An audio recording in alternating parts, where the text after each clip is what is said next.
بھائی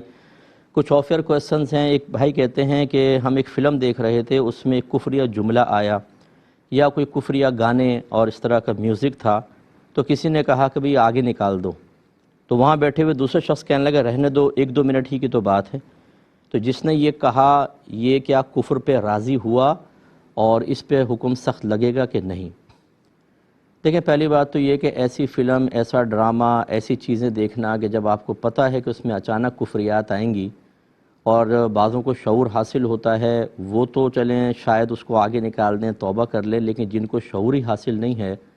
اور وہ اس کو ہو سکتا ہے کہ صحیح سمجھ کر یا غلط نہ سمجھتے ہوئے خوشی کے ساتھ دیکھ لیں، سن لیں، تو ان پر تو حکم کفر مرتب ہو جائے گا۔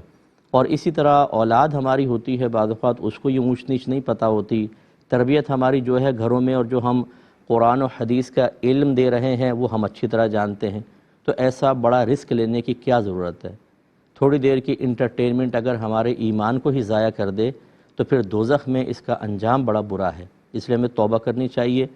ایک بات تو یہ دیکھے نہیں، دوسری بات ہے کہ اس طرح دیکھا اگر فرض کر لیں اور وہ آیا تو بالکل ایسا ہی کرنا چاہیے تھا کہ فوراً اس کو آگے نکالنا چاہیے تھا، لیکن جس نے کہا رہنے دو، 1-2 منٹ کی تو بات ہے، تو وہ بالکل گویا کہ کفر پہ راضی ہوا، تو اس لیے اس کو احتیاطاً تجدید ایمان اور تجدید نکاح کرنا چاہیے۔ میں احتیاطاً کا اس لیے حکم دے رہا ہوں کہ آپ نے مجھے نہیں بتایا کہ وہ کفر کس قسم کا تھا۔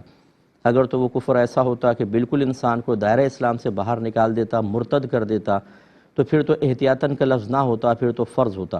لیکن چونکہ مجھے بھی نوعیت نہیں پتہ، تو اور عمومی طور پہ جو فلم ڈراموں وغیرہ کے اندر کفریات نظر آتے ہیں وہ ارتداد والے نہیں ہوتے، اس سے کم درجے کے ہوتے ہیں، تو احتیاطاً جتنے بھی بیٹھے تھے آپ سمیت، جس نے سائل نے سوال کیا ہے، سب کو چاہیے کہ احتیاطاً تجدید ایمان اور تجدید نکاح کریں۔ اور نیکسٹ ٹائم کے لیے بس یہ ذہن میں رکھیں کہ اس طرح کسی کفر کو جاری رکھنے کا کہنا یہ یقیناً رضا بالکفر ہی بنتا ہے اور اس میں بہت گناہ ہے۔ کسی نے پوچھا ہے کہ اگر بالوں میں پرماننٹ ہیئر کلر لگا لیا جائے تو وضو کا کیا حکم ہوگا؟